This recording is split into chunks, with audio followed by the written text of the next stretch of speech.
రాజన్న సిరిసిల్ల జిల్లా గంభీరావుపేట మండల కేంద్రంలో కాంగ్రెస్ పార్టీ మండల అధ్యక్షులు హమీద్ దత్తసాయి ఫంక్షన్ హాల్లో జై బాపు జై భీం జై సంవిధాన్ అభియాన సమావేశానికి ముఖ్య అతిథిగా ఏఐసిసి జిల్లా ఇన్ఛార్జి హవేజ్ మండలి ఇన్ఛార్జి వెంకటస్వామి గౌడ్ కార్యక్రమంకు హాజరయ్యారు.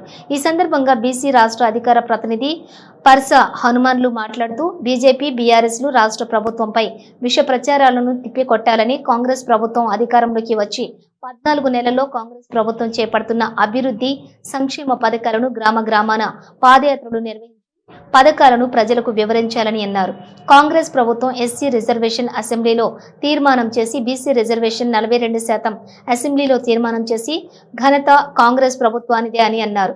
రాజ్యాంగాన్ని తొలగించడానికి బీజేపీ ప్రభుత్వం కుట్ర పన్నుతోందని ఆరోపించారు. బీఆర్ఎస్ బీజేపీ రెండు పార్టీలు ఒకటేనని, ఆ పార్టీల కుటిల బుద్ధిని ప్రజలకు వివరిస్తూ ప్రజలను చైతన్యవంతం చేయాలని అన్నారు. ఈ కార్యక్రమంలో కాంగ్రెస్ పార్టీ మండల అధ్యక్షులు హమీద్, గ్రంథాలయ చైర్మన్ నాగుల సత్యనారాయణ, ఏఎంసీ చైర్మన్ కుమిరిశెట్టి విజయ తిరుపతి, బీసీ రాష్ట్ర అధికార ప్రతినిధి పర్ష హనుమాన్లు, కాంగ్రెస్ నాయకులు పిట్టా వెంకటేష్, బ్లాక్ కాంగ్రెస్ అధ్యక్షులు దొమ్మట నర్సయ్య, తిరుపతి గౌడు, మాజీ ఎంపీటీసీ పరశురాములు, పాపగారి రాజు, యూత్ అధ్యక్షులు గంగి స్వామి, పంతం సురేష్, అక్కపెల్లి బాలయ్య, శంకర్, ఏఎంసీ డైరెక్టర్లు, కాంగ్రెస్ పార్టీ ప్రజా ప్రతినిధులు, మండల నాయకులు, వివిధ గ్రామాల కార్యకర్తలు తదితరులు పాల్గొన్నారు. ఇట్లాంటి పథకాలు ఈ 15-16 నెలల్లో ఏ ప్రభుత్వం కూడా ప్రవేశపెట్టలేదని చెప్పేసి నేను గర్వంగా చెప్తున్నా. పథకాలు చాలా బాగున్నాయి. మరి మన కార్యకర్తల విషయంలో కొద్ది నియమితులైన వెంకటేశ్వర గారికి, బ్లాక్ కాంగ్రెస్ అధ్యక్షులు దొమ్మట్ నరసయ్య గారికి, రాజు వచ్చినటువంటి పెద్దల బృందానికి పేరు పేరున ధన్యవాదాలు తెలుపుకుంటూ ఈరోజు అటువంటి సందర్భాలు జరుగుతూ ఉన్నాయి. దానికోసమే భారత రాజ్యాంగాన్ని కాపాడుకోవడం, మతం పేరుతో, కులం పేరుతో విడగొట్టి మనుషుల మధ్య విభజనలు తీసుకురావడం కోసం, దీన్ని గడప గడపకు చేరవేయడానికి కోసమే జై బాపు జై జై భీం జై సంవిధాన్ అని ఒక మంచి ఆలోచనతోటి పిలుపునియడం జరిగింది. ఆ పిలుపులో భాగంగా రేపటి నుండి జరిగే ఆ కార్యక్రమాన్ని విజయవంతంగా చేద్దామని చెప్పేసి ఆశిస్తూ ఈ అవకాశం ఇచ్చిన పెద్దలందరికీ, ముఖ్య అతిథిగా వచ్చినటువంటి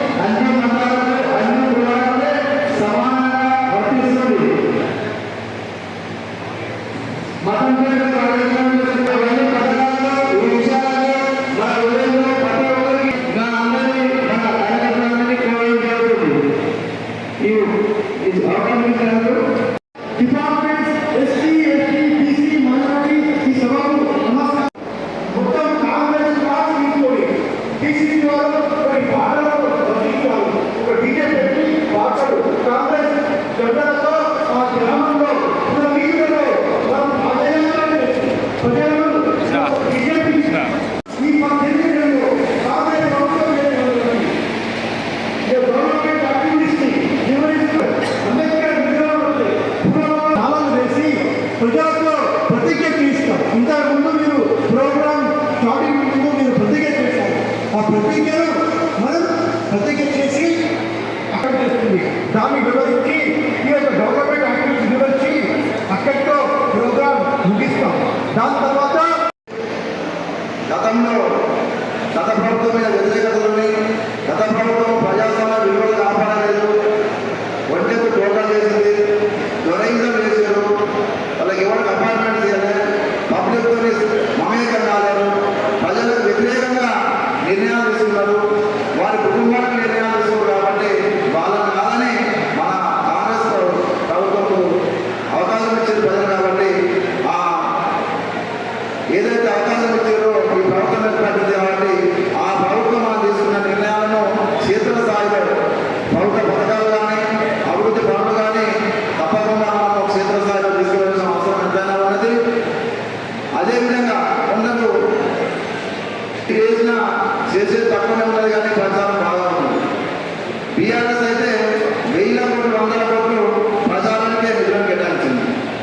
కాబట్టి వాళ్ళ మీడియాను, సోషల్ మీడియాను, పత్రికలను వాళ్ళు నమ్ముకుంటారు. మన వాటితో పాటు మన కార్యకర్తలే ఒక సోషల్ మీడియాగా, మన కార్యకర్తలే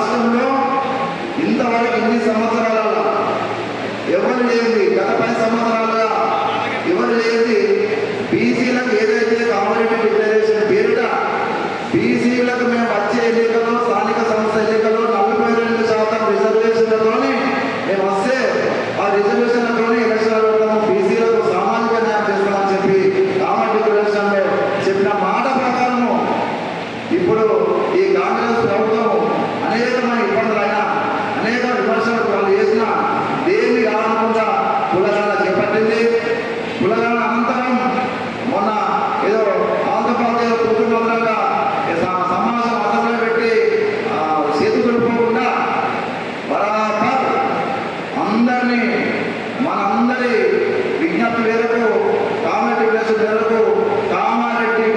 మేరకు 42% రిజర్వేషన్లను తోడుకున్న బిల్లును మన అసెంబ్లీలో ఆమోదించుకున్నామంటే అదంతా మన రేవంత్ రెడ్డి గారి చిత్తశుద్ధికి నిదర్శనమే అని చెప్పి సందర్భంగా తెలియజేస్తూ బీసీలు అందరూ బీసీలు ఎస్సీలు అగ్రవర్ణాలు దళితులు గిరిజనులు అందరూ ఆదివాసులు ఉంటారు. కానీ ఒక్కొక్క రంగా ఇచ్చిన హామీలను నిలబెట్టుకునే పరిస్థితి ఉంది. కానీ మన ప్రభుత్వం మన రేవంత్ రెడ్డి గారి ఆధ్వర్యంలో ఆ విధంగా ఒక విప్లవం అది. అనేక ఉద్యమాలు చేస్తే కొందరు కేసీఆర్ లాంటి వాళ్ళు మోడీ లాంటి వాళ్ళు విభజించి పాలించి వాళ్ళకే కుట్రలు చేసి దాన్ని ఓనం చేసుకునే విధంగా చేస్తారు. కానీ ఆ విధంగా కాకుండా